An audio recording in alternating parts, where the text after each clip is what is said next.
Buenos días, gracias por acompañarnos. Hoy vamos a hablar en el diálogo libre de educación y trabajo, pero sobre todo de empleabilidad, que es una palabra muy larga, pero que es una de las grandes preocupaciones de hoy.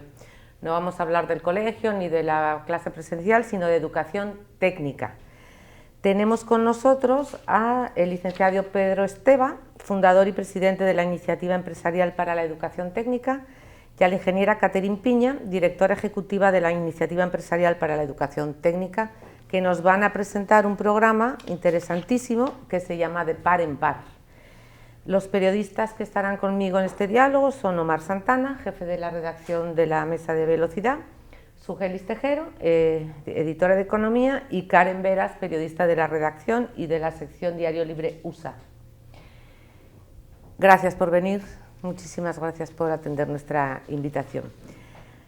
Antes de que los chicos empiecen a bombardearles a preguntas y de entrar en los detalles del programa De Par en Par, yo quisiera tener una idea del punto de partida, de dónde partimos en educación técnica hoy en República Dominicana. Sí, bueno, el punto de partida fue en el año 2007. También trabajo en una compañía que representa maquinarias pesadas para construcción y agrícola en el país. Entonces, las maquinarias, al igual que todo en el mundo, pues habían incorporado la tecnología, la robótica, desde el punto de vista de combustión de los motores, menos tolerancia, o sea que se iba complejizando el arte de la mecánica, por así decirlo, porque realmente es un arte. Entonces, nuestra relación con los politécnicos, sobre todo con dos de ellos, siempre fue fluida, pero en un momento comenzamos a percibir que los egresados del Politécnico pues no tenían, vamos a decir, esos requerimientos del lugar de trabajo. Y fuimos a ese sitio, nos sentamos ahí con el rector del Politécnico y nosotros pues les reclamamos sobre la calidad de sus egresados. Y él me reclamó a mí porque yo nunca había ido a decir que nuestro mundo había cambiado. Entonces, pues en ese momento nos dimos cuenta de que no había una comunicación entre la academia y el sector productivo, por así llamarlo. Entonces, bueno, pues ahí comenzó una historia muy bonita de vinculación, donde hoy en día eso dio como resultado, vamos a decir, un técnico o técnicos que son egresados de esos distintos politécnicos hoy en día, que tienen un paradigma diferente, o sea, que tienen una sed de crecer, de ser actores, de tener dominio de su carrera, y eso ha resultado bien para los estudiantes, para la academia, que tiene una vinculación con el sector productivo, y definitivamente para las empresas que participan en estos programas y toman esa iniciativa pues, de contactar con la academia. En el caso de nosotros, pues tenemos unos técnicos de clase mundial y definitivamente ha permitido que la empresa gane mayor participación del mercado y sea más rentable. Estamos hablando de INCA y del Politécnico Loyola. Estamos hablando de IMCA y del Politécnico Loyola, correcto. Y la idea fue entonces que ustedes empezaron a actuar en el Politécnico sin esperar a que los chicos se graduaran, sino empezaron a trabajar con ellos desde su formación. Sí, fue en fases, porque nosotros para tener el primer egresado del Politécnico, ya con esas nuevo paradigma que se esperaba y esa pues deseo de pensar en un plan de carrera, no en ser un técnico que aprendía una labor manual y ese iba a ser el resto de su vida, pero sino de un técnico que pensara en un plan de carrera, de seguir actualizándose, de crecer, de optar por el próximo grado.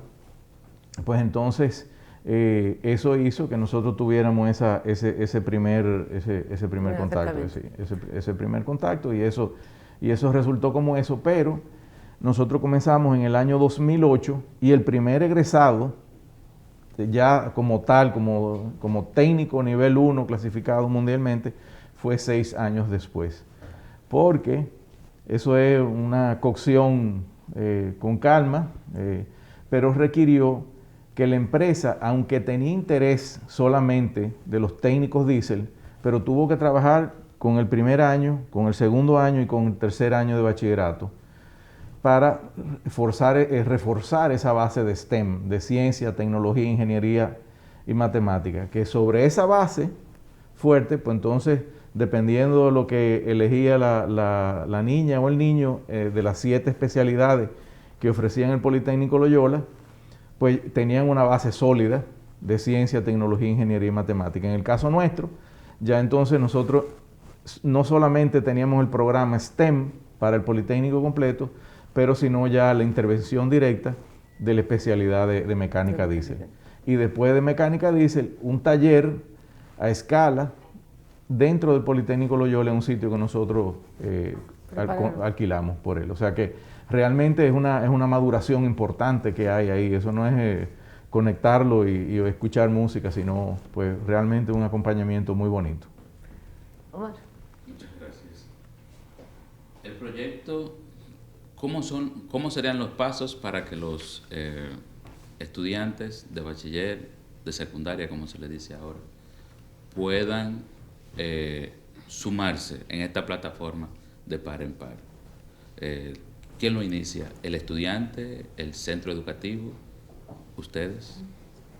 Bueno, la plataforma de par en par tiene una estrategia tanto de alar y empujar como de atraer. O sea que por un lado tenemos todo un proceso de conquistar a las empresas para entender el valor de la vinculación y que las empresas entreguen de par en par espacios en los que los jóvenes puedan formarse y que desde esos espacios entonces pues nosotros podamos generar la atracción para que aquellos 25,000 jóvenes que cada año van a estar necesitando unos espacios de formación en centros de trabajo puedan pues llegar a esos centros de trabajo. O sea, la idea de par en par es crear una estrategia y unos procesos y una tecnología que vincule a los centros educativos, a los estudiantes, con las empresas. Pero para lograr eso hay que contar un poco la historia y que entiendan las diferentes partes interesadas, las partes involucradas, el valor que tiene para todas las partes. O sea, que no sepamos que es solo un favor que le estamos haciendo a los estudiantes, sino que veamos que la competitividad de nuestras empresas en muchos casos pues depende de que nosotros podamos incidir en que el capital humano venga con las competencias que se requiere para insertarse en el ambiente de trabajo. O sea, nosotros tenemos unos 500,000 jóvenes ahora mismo que ni estudian ni trabajan. Eso es un problema social. Pero también tenemos una serie tenemos ineficiencia al interior de nuestras empresas que en muchos casos pueden solucionarse con competencias del capital humano. Entonces, de par en par, al igual que todos los proyectos que trabajamos desde la IED, lo que busca es desarrollar una forma de vincular al sector empleador con el sector educativo para cerrar la brecha entre las competencias que los jóvenes deben tener para llegar al mercado laboral y las que pueden obtener en un recorrido que sea solamente académico. Una pregunta antes de dar paso a Sugelis. ¿Cuántos alumnos de educación técnica hay ahora? Salen cada año unos 25,000. Ellos pasan por 3 años. La educación técnica son los últimos 3 años de secundaria. O sea que debemos tener unos 90,000 jóvenes que están estudiando en politécnicos. Sí, en politécnicos o modalidad de artes, que también pues son salidas completas. Pero disculpen, el proceso me llama la atención, o sea, ¿cómo son los primeros pasos? O sea, es una cuestión geográfica por la cual los estudiantes se pueden vincular a una empresa que esté dentro de la plataforma de par en par. Y luego, ¿qué ocurre? O sea, si nos puede explicar. Está bien, sí, vamos a hablar del proceso. Bueno, pues la plataforma convoca a que se inscriban empresas, grandes, pequeñas, micro, no importa, y a que entreguen puestos. Eso nosotros lo vamos a ver georreferenciado en un mapa. Las empresas van a ser convocadas a nivel nacional y entonces pues nosotros vamos a ir viendo a nivel nacional cómo se están generando espacios. Igual ya tenemos colocado en ese mapa cómo está la demanda de esos espacios. O sea, los centros, los politécnicos del país, que son como unos 315 ahora mismo, están dispersos en la geografía nacional. Entonces, la idea es que a medida que se vayan entregando, aportando espacios a la red, nosotros podamos visualizar esos lugares o esas regiones en las que hay que hacer un esfuerzo adicional para asegurar que alrededor de todos los centros pues se van generando los espacios donde colocar. Entonces, una vez los centros aportan sus espacios y los centros de trabajo, quiero decir, y los centros de estudio registran a los estudiantes, entonces vamos viendo la manera, a través de la plataforma ellos se van empalmando. O sea, van los que están más cerca a un centro, pues van siendo colocados en esos puestos. Y vamos también observando qué esfuerzos adicionales hay que hacer. En algunos casos habrá que movilizar jóvenes a centros de trabajo que no estén tan cerca de su localidad por un tema de incluso la carrera, ¿verdad? Que ellos hayan elegido, que puede ser que muy cerca no hayan todos los espacios disponibles. Entonces, la plataforma tiene cargados los títulos, todos los títulos de los politécnicos y los de artes, que son entre ambos unos 60 títulos. Y para esos títulos tiene cada uno de los resultados de aprendizaje que ellos deben desarrollar en los centros de trabajo. Por decir algo, un título de informática puede tener un resultado de aprendizaje que diga, es capaz de diseñar una página web, por decir así.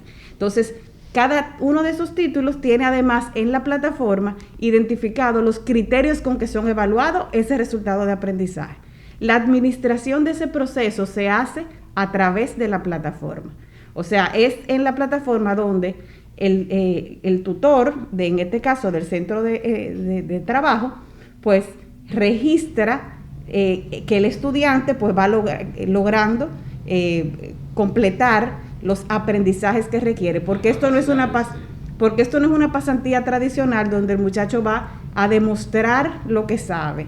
Él va a aprender y está descrito y está definido y está en la plataforma qué es lo que él va a aprender. Entonces, ahí podemos pues administrar ese proceso, pero además administrar una vinculación que sería muy cuesta arriba para los centros de estudio si tienen que salir a buscar espacios para 25,000 jóvenes cuando probablemente haya una pequeña empresa que puede entregar un espacio a la red. Ahora, la plataforma permite que hace ese trabajo de conectarlos y además permite que aquellos que se sumen a la red se entrenen con información, con capacitaciones que están en la plataforma para hacer su rol. Así pues, la persona de recursos humanos que necesita saber qué hacer con ese joven y cuáles son los derechos y los deberes de la empresa que se suma a este proceso, pues se puede entrenar en la plataforma. Y entonces pues acelera el proceso y permite a cada una de las partes tener claro su rol. Sugerizar así. ¿Cuáles son las áreas que ven que tienen más demanda, por decirlo, en las empresas? ¿Y en qué regiones ven cuando tienen todas esas vacantes que las empresas demandan? ¿En qué áreas? Y hay, no sé si hay unas regiones que demanden más o que ustedes vean que tienen más retos en cuanto a la colocación de personas formadas. Sí, bueno, los retos para colocación vienen precisamente en los sitios donde hay menos demanda, porque hay menos empresas alrededor. Entonces hay algunas zonas, por decir, Miches, donde podemos decir que un joven que salga de un politécnico cercano, pues va a tener menos oportunidades de encontrar donde realizar sus prácticas, ¿verdad? Porque cada una de las regiones y de los lugares donde están los politécnicos ha sido pensado para proveer oportunidades, pero no siempre se limita a lo que en esa área pues es capaz de producirse o de hacerse. Entonces eso pone el reto de que probablemente sea un poco más complicado de colocar. Ahora, cuando hablamos de los sectores que mayor se benefician, bueno, pues son los sectores que mueven la economía. Son aquellos sectores para los que nosotros tenemos planes en nuestra Estrategia Nacional de Desarrollo y en nuestros planes concretos como país de crecimiento. Entonces tenemos el sector logística, tenemos construcción y minería, tenemos turismo. Esos son los sectores que... Agricultura, sí, son los sectores que por cuanto apostamos a ellos en términos económicos, entonces pues requerimos asegurar más un capital humano que pueda responder. Y de hecho, previo al lanzamiento formal de par en par, las llamadas y los acercamientos que hemos tenido ha sido precisamente de esos sectores, que a medida que van enterándose, dicen, sí, yo me interesa participar, porque entienden que hay una oportunidad de contribuir, pero además de acercarse a capital humano calificado, porque esos jóvenes son precisamente para ingresar luego al sector laboral. Don Pedro, ¿y qué posibilidad hay de que esos 25.000 jóvenes que estarían saliendo tengan sitio en empresas? Yo lo veo muy real realmente, porque a nivel nacional hay mucho interés de que esos egresados de los politécnicos pues estén mejor entrenados dentro de su parte formal docente, y por lo tanto en los contactos que hemos tenido en la iniciativa nosotros vemos una apertura a recibir y establecer ese contacto. En todas las industrias que mencionamos pues hay ese deseo. Hay industrias que son muy grandes, la hotelería, y quieren contratar ese joven, pero probablemente no tiene las habilidades, o si lo contrata entonces entra en un nivel donde hay que darle entrenamiento adicional que eleva los costos. Para el egresado de los politécnicos, bueno, pues una pena, porque pensaba que había dedicado una parte importante de su tiempo aprendiendo, pero cuando llega al lugar de trabajo, nada que ver. Entonces, hay un buen entendimiento. La competitividad es importante. O sea, nosotros estamos en el marco de un tratado de libre comercio, lo que es el DR-CAFTA, y hay inversionistas que pueden invertir aquí o en Guatemala, y definitivamente hay mejor oportunidad para nuestros jóvenes si los empresarios se vinculan, o el sector productivo, mejor dicho, se vincula con la academia y trabajan en sus currículums. O sea, es un ganar-ganar ahí importante. A todo el mundo. Karen. Bueno, ¿cuáles estrategias están implementando ahora, sobre todo en este problema del COVID, esta crisis de salud, para que esos jóvenes sigan tomando esas prácticas en las empresas? ¿Los están contratando o han paralizado el proceso? Sí, todavía el Ministerio de Educación no ha iniciado lo que son las prácticas laborales de este año, o sea, de este año escolar. Todavía no han sido abiertas o lanzado el proceso de colocación de jóvenes. Ahora, nosotros preidentificamos, y hay más o menos un 33% de los resultados de aprendizaje que los jóvenes de todos esos títulos tienen que conquistar, que pudieran conquistarse de forma virtual. O sea, igual muchos de nosotros hemos estado trabajando toda la pandemia de forma virtual. Asimismo, pues, hay resultados de aprendizaje, hay acompañamiento que se puede hacer a jóvenes para que puedan realizar, o sea, ser acompañados por las empresas en unas prácticas que se hagan de manera virtual. Hay títulos completos como el de informática, que es el título que más cobertura tiene a nivel nacional, que puede ser realizado completo de forma virtual. Quisiéramos de todas formas que haya un acercamiento de los jóvenes al ambiente laboral, porque puede que se pierda un poco de sentir lo que se vive en una empresa, de los comportamientos esperados en un lugar de trabajo, que es parte del aprendizaje también, porque todo lo que hemos recibido alguna vez a un pasante o a una persona que es su primer empleo, sabemos que lo que hay que trabajarle no siempre son destrezas o conocimientos, en muchos casos son habilidades conductuales, y eso pues es en el roce y en el día a día y en la cercanía que se puede lograr. Pero si quisiéramos empezar, hay cómo empezar trabajando con parte de los resultados de aprendizaje en un escenario virtual. Sí, yo pienso también que desde el punto de vista de las diferentes industrias, empresas que participan en ella, el tema del COVID es algo realmente que nos ha enseñado mucho. Y una es en el tema de salud ocupacional. Entonces, algo que a lo mejor no se le ponía mucho caso, pero ahora se nota la relevancia de lo que es eso. Entonces, a mí me parece que el ambiente en las distintas empresas es muy seguro. O sea, es muy seguro. aquí es muy seguro en las demás empresas. Y también cuando uno va a un ambiente que uno va a un supermercado, que tú no entiendes que va a una empresa, sí, pero tú vas a un sitio que se llama supermercado, que es una empresa, que también tiene los protocolos. En ese ambiente estamos perfectos. Entonces, ¿por qué en algunas compañías que yo participo hay mitad presencial y mitad de la gente trabajando virtual? Porque queremos tener una menor concentración de personas para preservar la salud de aquellos que tienen que sentarse detrás de una caja registradora y recibir pesos, para garantizar la salud de aquellos que trabajan en logística, como Catherine dijo, en los almacenes, que trabajan en los talleres. Entonces, esa es la logística detrás de eso. Entonces, anteriormente era 30 presencial, 70, después fue 40, 60, ahora estamos llegando a 50, 50, y la gente se va sintiendo cómoda con eso. El problema es, cómo tú trasladas eso a tu vida personal cuando vas y te reúnes con amigos y familiares, que entonces, bueno, pues se rompe mucho de esos protocolos. Pero yo lo veo más como un tema, vamos a decir, económico. Eso ha pegado fuerte. Hemos visto ahí el decrecimiento económico que tuvo el país en el segundo trimestre, que fue menos 8.5%. Se ha ido recuperando, pero eso quiere decir que las empresas están mirando ahí sus gastos.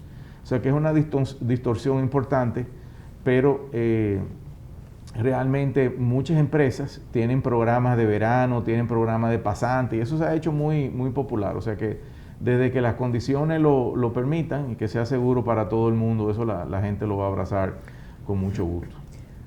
Los jóvenes dicen que no encuentran trabajo, ¿verdad?, al terminar sus estudios, las empresas que no encuentran los trabajadores cualificados. Esta sería una vía de empezar a solucionar este problema, por lo menos por una parte u otra. Pero hay otro tema que es la querencia de la sociedad por tener un título universitario. Sí, mira, ¿Hay algún camino para llegar por aquí? Sí, pero eso es súper interesante. Lo que pasa es que la propuesta de la educación técnica y la educación técnica superior son puertas de salida.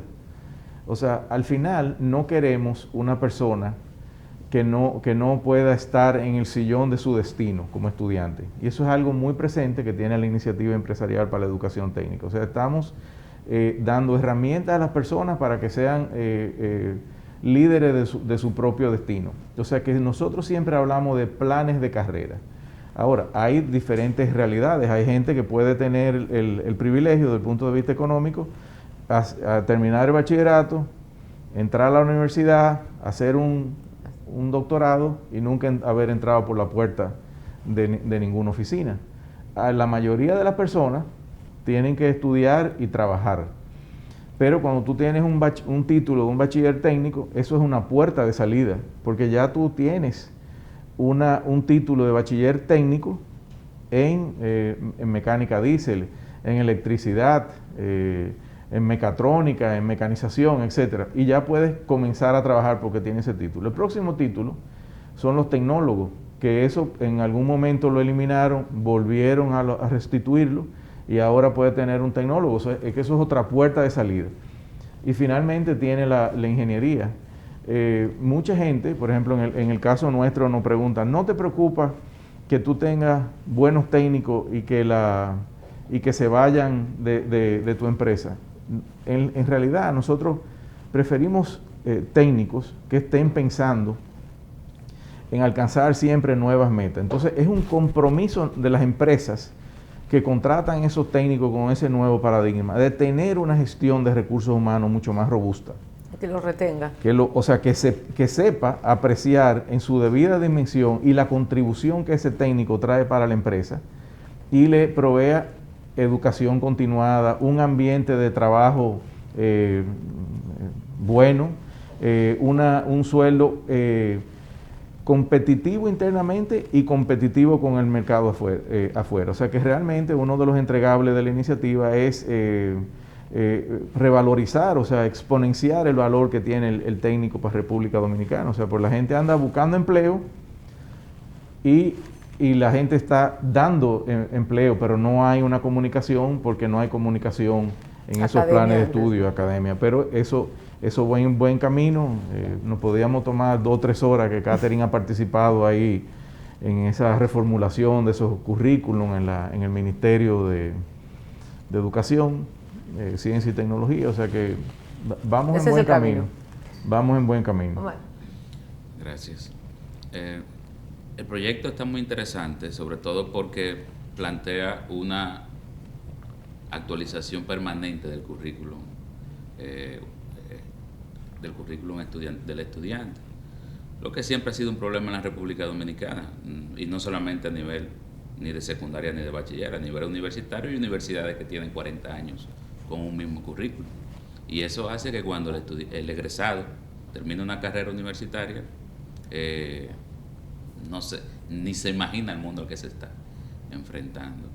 Este tipo de preparación, de formación, ¿ustedes creen que ayudaría, por ejemplo, a ni siquiera pensar en ese tipo de leyes al primer empleo? ¿O ustedes están a favor de la ley al primer empleo? Me refiero a que creo que es un tema de debate favorecer el primer empleo cuando hay todo una competencia a todos los niveles. O sea, tú favoreces el primer empleo, y el último empleo que sale a los 55, 60 años. Mira lo que pasa. El tema del primer empleo es precisamente por eso. O sea, porque el primer empleo es para personas que se ha graduado de un politécnico o de una universidad, pero cuando llega al lugar de trabajo, que era el caso de nosotros, nos tomaba 18 meses internamente a un egresado de un politécnico convertirlo en técnico 1 nivel Caterpillar. Entonces eso tiene un costo espectacular, ¿tú entiendes? O sea, porque esa gente, aunque está presencialmente en el trabajo y contribuyendo en alguna de las labores, pero realmente su trabajo no tiene la calidad para que sin estar con un mentor de sombra el día entero, no puedan ponerle la mano ni siquiera a una máquina. Entonces, esa facilidad del primer empleo es para corregir esa distorsión que hay. O sea, que si eso va a costar ese dinero del primer empleo, yo metiera ese dinero del primer empleo en mejorar esa comunicación y la calidad de los egresados técnicos. Porque ¿por qué hay un ingeniero que se gradúa de un lugar y entra a un sitio ganando 35,000 pesos? Es ingeniero, pero entró ahí y sabe lo mismo que sabe la persona que esté en la recepción del negocio. O sea, no trae ningún valor importante para la industria. Pero si yo supiera que hay un ingeniero o un técnico que tiene un valor tan importante, los niveles de ingreso de esas personas se suben porque van a aportar un valor inmediatamente. O sea que sí es importante como una estrategia puente lo del primer empleo, pero no va a haber necesidad de eso, del primer empleo, porque la gente va a estar presta a contratar un egresado de un politécnico o de la universidad porque ya sabe. Porque a fin de cuentas lo que se busca es un recurso humano que compite en el mercado, o sea, claro, no una muleta. No, sí, bueno. No es rescatar socialmente al desempleado, es que nosotros tengamos una estrategia que sea completa en la que estemos tiene que ser una visión agresiva, una visión de resolver el problema en el corto plazo, no darle más gasolina o comida para que un problema se prolongue, ¿entiendes? O sea, eso no va a resolver el problema es, si eso cuesta 1,000 millones de pesos, el primer empleo, pues vamos a coger esos 1,000 millones de pesos y vamos a meterlo para resolver este tema de la educación técnica, mejorar los profesores, o sea, actualizar los currículum, mejorar los laboratorios, mejorar las técnicas de los profesores, ¿entiendes? O sea, podemos... Es solucionar las causas, no las consecuencias. Nosotros, en la iniciativa, nosotros sabemos exactamente cómo hacerlo, porque tenemos 12 años haciéndolo. O sea, el que sale del Politécnico Loyola, como dijo el padre José Núñez los otros días, el 98% está contratado. No hay duda de que la gente quiere un egresado, porque sabe inmediatamente lo que toma agregar valor en el lugar de trabajo. ¿Entiendes? Entonces, eso no necesitan una compensación o la empresa para el primer empleo, no lo necesitan. ¿Entiendes? Ahí es que está la solución del problema. Y como te digo, o sea, nosotros en la compañía invertimos 7 años como $3 millones, pero cuando ese técnico sale del Politécnico, al otro día, o sea, de lo que tomaba 18 meses, hacer ese reentrenamiento, etcétera, ya no existe, se borró, punto, ¿entiendes? Entonces, bueno, pues eso, y hay una demanda importante de técnicos que están interesados en entrar en ese mundo del mundo de equipo pesado, de generación, de industria, porque ven los resultados. Y hay una diferencia importante de sueldo en algunas industrias. Ahora mismo, por ejemplo, la industria minera pasó a ser, después de que estaba en el segundo lugar antes de la banca, como el sector que tenía el sueldo promedio mayor, ahora es el número 1. La industria minera. La industria minera. O sea, eso son estadísticas de un trabajo de analítica que miró los números entre el 2010 y el año 2019. ¿Entiendes? Pero es una industria altamente sofisticada, hambrienta de personas con conocimiento y están atrayendo mucha gente y alineando muchos politécnicos. Okay. Sí, sobre el tema de la calidad de la formación de que estamos hablando, mencionó que el tema del currículo. Ustedes trabajan con el Ministerio de Educación para la renovación o la mejora de los currículos de técnico profesional. ¿Te puede explicar cómo fue cómo ha sido ese proceso? No, fue un proceso bonito. Los currículos de educación técnica. Nosotros tenemos 3 sistemas, ¿verdad?, en el país de educación y formación. O sea, tenemos el sistema de formación profesional, que es el Infotep, tenemos el sistema de educación, que lo regula el MINER, y tenemos el sistema de educación superior, que lo regula MESID. En los 3 sistemas se diseñan planes y programas de estudio. En el caso del MINER, que es quien regula los politécnicos, el MINER está estrenando currículums. Ahora mismo tenemos unos 53 títulos técnicos que fueron recién diseñados y de los cuales los primeros egresados salieron en el año escolar pasado. Esos títulos fueron los primeros títulos que fueron elaborados con la participación del sector empleador. Cada uno de esos títulos, cada uno de los resultados de aprendizaje, que además es una novedad, porque fueron escritos, si veíamos títulos anteriores, siempre tenían una visión académica. Si lo veía una persona de recursos humanos, trataba de entender, pero qué es lo que es capaz de hacer la persona. Y era difícil leerlo, porque además de larguísimo, no estaba expresado así. Estaba expresado académicamente.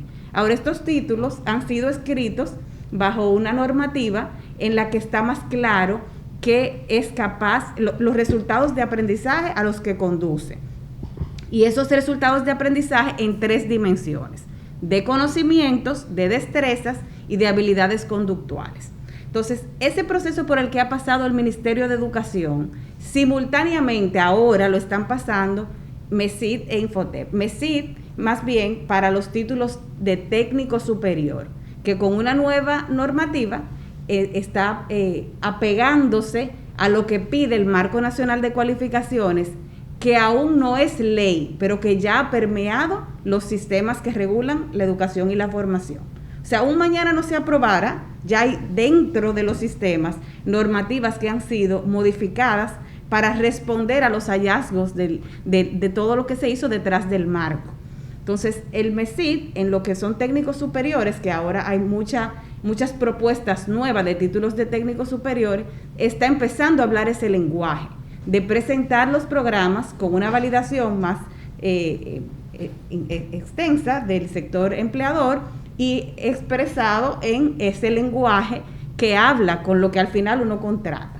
Y en el caso de Infotep, pues también está ajustando sus títulos a las normativas del marco. O sea que tenemos títulos recién estrenados, de los que ya están graduando jóvenes desde el año pasado, de los politécnicos, y son los que queremos colocar a través de par en par. Tenemos títulos que están nuevos, que están recientemente aprobados por el Ministerio de Educación Superior, que también han pasado por ese proceso, de los cuales todavía no ha egresado ningún joven, y estamos pendientes de que se vayan reconvirtiendo los títulos ya de educación superior de grado, que va a ser un proceso más lento, porque cuando uno modifica un título de un politécnico, o de una enseñanza técnica, aplica a todos los politécnicos que lo dé. Pero cuando se habla de educación superior, si vamos a modificar el título de medicina, no es uno, porque cada centro tiene un programa de estudio. Entonces hay que modificar múltiples programas de estudio. O sea que tomará más tiempo, pero estamos como país en un proceso de revisitar la forma en que elaboramos los programas para que miren más a garantizar que la persona puede insertarse a una ocupación. Y una pregunta, hablas de nuevos títulos, ¿estamos hablando de todas las profesiones nuevas que están llegando o vamos a seguir formando solo en las ramas tradicionales? Hay muchos de esos títulos que responden a necesidades a lo que antes no respondíamos. Por ejemplo, tenemos títulos de cuidado de la salud que miran hacia el acompañamiento a primera infancia o atención a envejecientes. Hay títulos novedosos. Nos falta todavía. ¿En tecnología? Y también en términos de tecnología. Todavía nos falta hacer unos esfuerzos de visitar, que es algo que se está haciendo desde el Ministerio de Presidencia con un proyecto que se llama Catálogo Nacional de Cualificaciones, de revisitar lo que hemos llamado familias profesionales, por decir, salud, y entonces verificar a salud completo cuáles son todas las ocupaciones de salud, las que se requieren para que salud funcione como la deseamos. Y entonces verificar cada una de esas ocupaciones si tiene una propuesta formativa o si no. Y entonces desarrollar títulos para esas ocupaciones en cualquiera de los 3 sistemas. O sea que si decimos que recorriendo salud, nosotros tenemos una brecha en términos de cómo se forma en enfermería, pero la enfermería que necesitamos por los resultados de aprendizaje que requerimos es en nivel de técnico superior, por ejemplo. Entonces se estimula lo que es la redacción de programas para eso. Pero puede ser que nosotros nos hayamos quedado detrás en hacer especialidades de enfermería y necesitamos enfermeras expertas en temas de diabetes y obesidad. Entonces ahí sale la brecha cuando uno mira hacia el sector y genera la alarma. Nos falta oferta para profesionalizar en ocupaciones que requerimos para tener los servicios a nivel país que Catherine mencionó el Marco Nacional de Cualificaciones. Eso es un proyecto de ley que está activo en el Congreso Nacional, pero muy importante.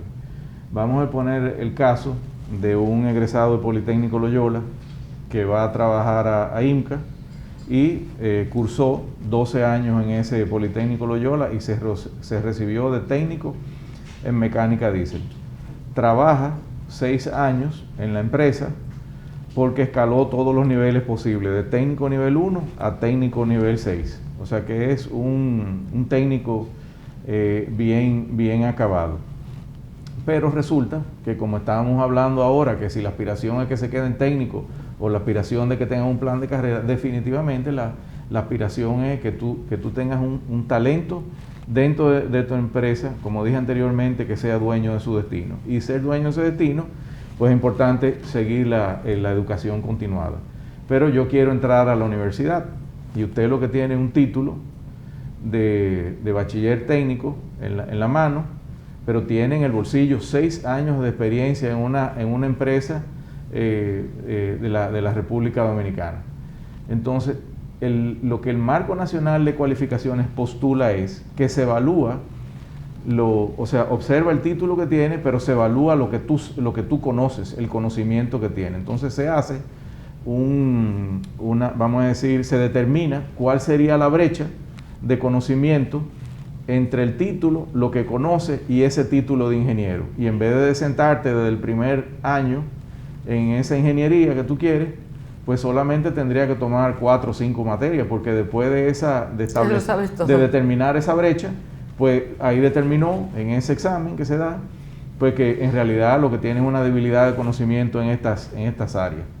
¿Entiendes? Entonces, eso es importante, eso está en el Congreso y definitivamente para que realmente sea un incentivo en las personas hacer esa carrera técnica y después mudarse entonces a un título de ingeniero, es importante que se valide ese conocimiento que tienen las personas a través del Marco Nacional de Cualificaciones. ¿Tocaba? Karen. Sí. Siempre se ha dicho que las escuelas y las universidades nos enseñan a ser empleados. Dentro de esas competencias que ustedes le dan a los estudiantes y a los politécnicos en los que trabajan, ¿hay alguno que los ayude a desarrollar el liderazgo que a lo mejor llevan dentro, que puedan saber que hay algo más que el empleo en lo que ellos pueden trabajar? Yo te diría que es que no, realmente la contextualización es importante. O sea que cuando hay cosas que tú tienes que saberlas, por eso hablamos del STEM, de la ciencia, de la tecnología, la ingeniería y la matemática. Que tú sepas redactar, escribir, leer, entonces, esos son piezas básicas. Eventualmente hay gente, por ejemplo como yo, que se sorprende, que se graduó de la escuela y tengo que ir a la universidad y no tengo ni idea de qué voy a estudiar. O sea, que la mayoría de nosotros no sabemos qué es lo que vamos a estudiar. Tenemos como una idea, hemos visto a nuestros padres, a nuestra madre, un tío, un amigo. Pero te contesto así como vagamente, porque esa es la realidad, ¿tú entiendes? Sin embargo, se podría hacer es como una campaña nacional, ¿tú entiendes? O sea, que la gente entienda las diferentes industrias que hay en el país, porque la gente, como bien usted preguntó ahorita, van a seguir insistiendo con las cosas tradicionales, contabilidad, abogado, ingeniero, etcétera.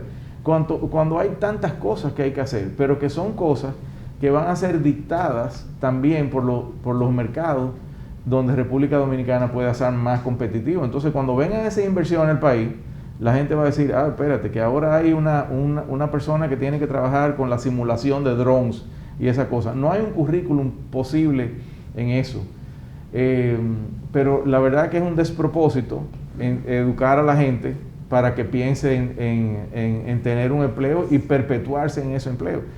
Yo, hasta hace 4 años, yo no era accionista de mi empresa, ahora soy accionista, pero yo era un ejecutivo de la empresa y yo feliz con eso. Ahora no sé ni para qué me metí en el lío que estoy metido, te lo digo sinceramente, pero sí, cuando tú trabajas en una empresa que realmente está dejando una huella, que tiene marca, que hay un equipo, que esa gestión que hablamos ahorita de recursos humanos te hace sentir parte de ese equipo. Y realmente yo tengo que estar loco, voy a trabajar el 8 de noviembre, eso ya pasó, sí, yo cumplí 38 años trabajando en la empresa y tú me puedes decir, no, pues tú estás loco y tú estás feliz de ir a la empresa 38 años después. Sí, yo estoy feliz, voy loco todos los días a mi empresa. ¿Por qué? Porque somos líderes en algunos mercados, hemos creado un grupo espectacular, se respeta a todo el mundo. Cuando nos metemos en un salón así como este, entonces, pues la jerarquía la metemos en un bolsillo y se olvidaron de quién es el presidente, quiénes son los vicepresidentes. Y es un ambiente espectacular, o sea que en la competitividad, o sea que nosotros nos abramos al mundo, todas esas cosas que no servían, como esa que tú estás diciendo, no, lo que tú te estás estudiando para ser un empleado, todo eso se pierde, todo eso se va a perder, porque eso es lo que da la competitividad. No va a sobrevivir esa empresa donde tú pienses que tú vas a ser un empleado sin propósito, ni el empleador que va a permitir que tú crezcas dentro de ese empleo. Es una cosa, van a desaparecer. ¿Dónde está tal negocio? O sea, yo tengo el privilegio de trabajar en una empresa que tiene 75 años. ¿Cómo tú manejas 75 años? No siendo de una forma donde hay una gobernabilidad robusta, donde haya apertura, inclusión. Nada de eso son palabras huecas, cliché de que la inclusión, los derechos y todas esas cosas. No, eso es la única forma de uno perpetuarse en el tiempo. O sea, de una compañía recién creada a pasar a la segunda generación, nada más pasan 30 empresas, o 3 empresas de esas 10. Y de la primera a la tercera solamente pasa una sola empresa. O sea, que tú ves negocios que te dice 40 años, pero ¿y qué le pasó a ese negocio? No, el dueño no estableció un protocolo de cruzar de una generación a otro. los hijos se desencantaron porque el viejo era muy jodón o la vieja era muy jodona y ellos no se iban a seguir en esa empresa y se desaparecen las cosas, ¿tú entiendes? O sea que todo eso, la competitividad, o sea, el libre movimiento, el deseo de conquistar nuevas metas, es lo que va a desenmascarar todas esas cosas. Ay, a mí me gustaría decir algo sobre eso, porque me encanta ese tema. Los nuevos títulos tienen una línea de formación en emprendimiento, todos. Y yo voy a poner un ejemplo para que entendamos un poco cómo funciona eso. Y lo veamos como, desde el punto de vista, voy a poner el ejemplo de una empresa como Barrick. Nosotros tenemos una empresa como Barrick en el país, que en el lugar, en la región donde opera, tiene una serie de empleos directos que proporciona. Pero también tiene una serie de empleos indirectos, de contrataciones que hace de empresas para que le den servicios. Muchas de ellas pequeñas empresas. La relevancia que tiene para el desarrollo de una comunidad, el que haya un crecimiento en esas pequeñas empresas y que generen a su vez nuevos empleos, conlleva a que cuando nosotros estemos planificando a nivel país el crecimiento, pensemos en cómo hacemos,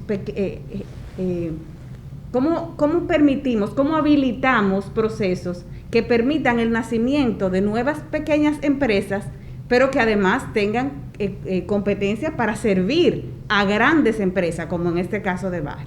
Entonces, si vemos el desarrollo de una región, como la que estamos poniendo de ejemplo, no podemos olvidar que hay que formar a las personas para poder ser quienes propongan esos nuevos servicios y lo propongan con capacidades, con competencia, con calidad, con servicio, con costos que sean adecuados a quien al final va a contratarlos. Entonces, el formar en emprendimiento no lo debemos ver divorciado de toda la estrategia de empleabilidad.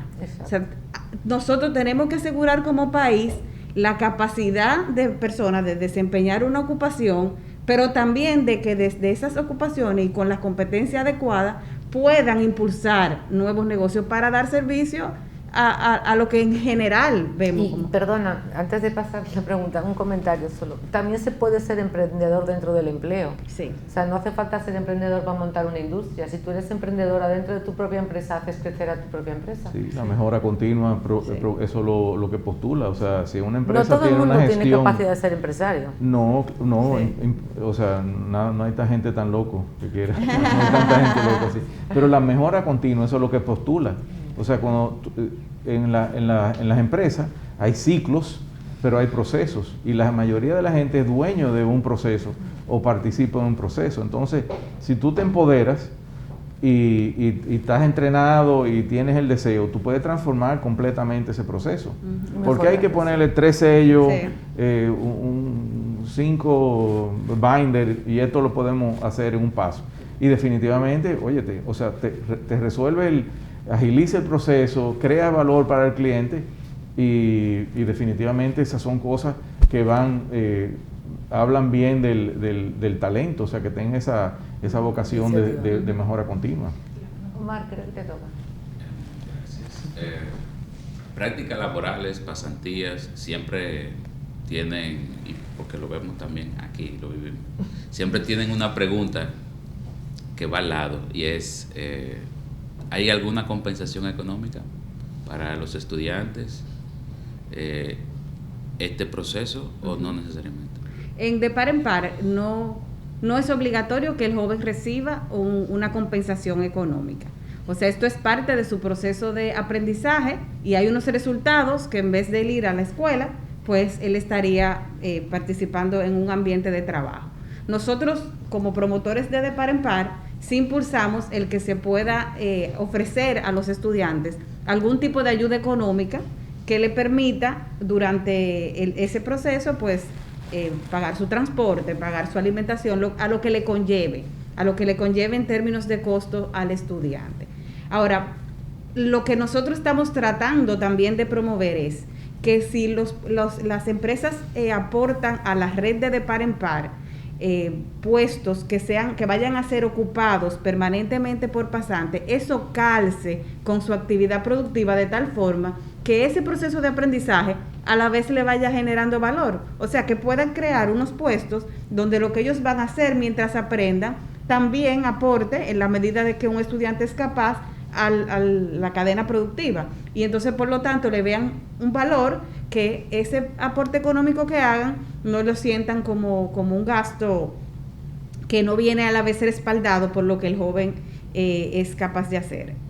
Pero eso va a depender hasta del tamaño de la empresa, ¿verdad? Porque si nosotros imponemos que deba ser compensado, puede ser muy pesado para una microempresa, que queremos que se sumen y que la microempresa que puedan tomar un pasante y que puedan acompañarlo, pero no podemos ponerle esa carga de que le tenga un costo, porque ya le va a ser un costo para el tiempo si es en una pequeña empresa, el mismo dueño que va a estar acompañando al joven. Entonces hay que verlo con esos ojos de que le convenga a todos y no tiene que estar asociado a ninguna compensación, porque además no hay un contrato laboral, esto es de aprendizaje.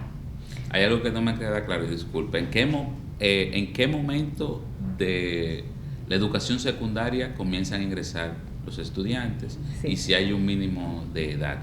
En el último año, en su último año de secundaria, de politécnicos o de artes, por lo general los muchachos en el último año tienen 17 años. O 16. Sí, 16, 17. La mayoría tiene 17, con lo que son menores, ¿verdad? O sea, que tiene unas implicaciones que tienen que ser cubiertas y que es parte del trabajo que hemos hecho, que se generen los acuerdos donde esté claro que esto es parte de su proceso de aprendizaje.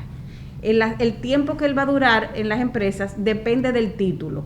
Hay hay títulos que requieren 320 horas y hay títulos como enfermería que requieren 720 horas. Y la forma en que se distribuya depende del acuerdo que haga la empresa con el centro. Puede ser un día por semana, puede ser 2, o sea, 3, puede ser más concentrado en menos tiempo, o sea que va a ser un acuerdo entre ambos centros, el de trabajo y el de estudio, cómo se recibe al estudiante. Queda tiempo para una pregunta cada uno. Sí, hemos estado hablando de brechas en la formación de los estudiantes que salen al mercado laboral, de necesidad o no de leyes de primer empleo y de lo que han sido los cambios curriculares en técnicos profesionales. ¿En cuánto tiempo vislumbran ustedes que pueda resolverse esta situación, este desfase que hay entre el mundo educativo y el mundo real, productivo? Bueno, eso va a depender de cuánta acogida le demos a estos procesos de vinculación. Mientras más cerca se logre, se coloquen empleo y educación, el diálogo. Más cerca y más profunda sea la relación. Sí. Sí. Como decía el señor Esteban, nosotros en IMCA, a los 4 años comenzamos a tener egresados que calzaban con nuestras necesidades, ¿verdad? Nos tocó un proceso un poco más largo que tal vez les toque ahora, porque no teníamos unos currículos recién lanzados, sino que la revisión curricular en el centro la tuvimos que hacer nosotros para ese centro específico y de esa carrera con la que estábamos trabajando. O sea que fue un proceso tal vez más lento, que aún así entendemos que para el negocio ha sido de resultados. O sea que para una empresa que entra de par en par con la intención de hacer del centro con el que comience a trabajar su socio, por decir así, su aliado, emparejarse como queremos, ¿verdad? Hacer pareja con ese centro, ese diálogo va a ir trasladando al centro de estudio formaciones que ahora mismo le está costando a la empresa. Porque son cosas que tiene que decírsela cuando ya salió del sistema, que normalmente es muy tarde, para desarrollar competencias, sobre todo si son competencias base, como la capacidad de razonamiento lógico que viene de matemática, como la capacidad de expresarse claro por escrito agregarle o algo verbalmente. A eso. Es importante, fíjate que ahora tú estás hablando con el sector productivo, vamos a decir, pero esto es una tarea del país completo, o sea que los gobernadores los alcaldes, los senadores y los diputados, sería su mayor propósito realmente abrazar esa problemática. O sea, ellos tienen como autoridades electas y el gobernador, que no es electo, pero un contacto directo con el presidente, de realmente entender en cada provincia cuál es la industria que más potencial tiene para desarrollarse y solicitar que haya energía, que haya carretera, que haya un mejor puesta a punto del sistema educativo, hacer esas evaluaciones. Realmente es una labor titánica este tema de este programa de par en par, haber llegado hasta esta fecha. Nos sentimos cómodos con este producto porque la iniciativa empresarial para educación técnica tiene ya 12 años metida en esto, o sea que realmente nos sentiríamos gratamente, vamos a decir, apoyados si se involucra la gran comunidad. Rápido. Bueno, a mí me gustaría saber si dentro de todo este proceso en el que el joven va tomando las prácticas en la empresa y mientras va tomando las clases, ¿hay algún acompañamiento que les ayude a ellos a saber o a entender si de verdad lo que están estudiando, lo que están aprendiendo es verdaderamente lo que les gusta? Porque a veces en el proceso uno comienza en un sitio, pero no me gusta lo que estoy haciendo, me doy cuenta que de verdad no es lo que quiero. Si no lo tienen, si tienen eso a futuro de evaluar, si es una persona que acompaña al estudiante y vea si de verdad tiene fruto lo que está aprendiendo en la empresa. Sí, lo que tú dices es muy interesante porque la verdad que no tenemos filtros vocacionales para la entrada a carreras técnicas.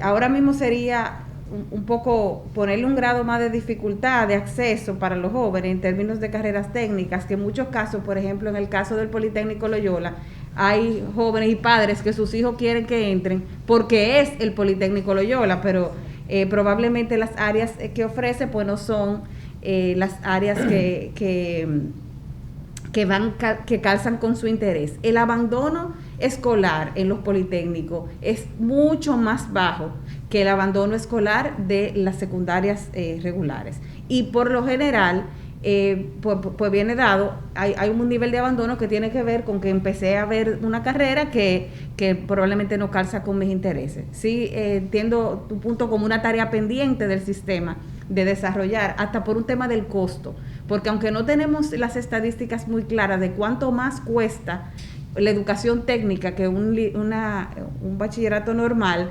los números se pueden ir que hasta 7 veces más, dependiendo de la especialidad, ¿entiendes? Entonces, necesitaríamos, desde el punto de vista del individuo y desde el punto de vista del sistema educativo, pues sí ir desarrollando una posibilidad de acompañamiento al joven que nos permita asegurar que la inversión es la más adecuada.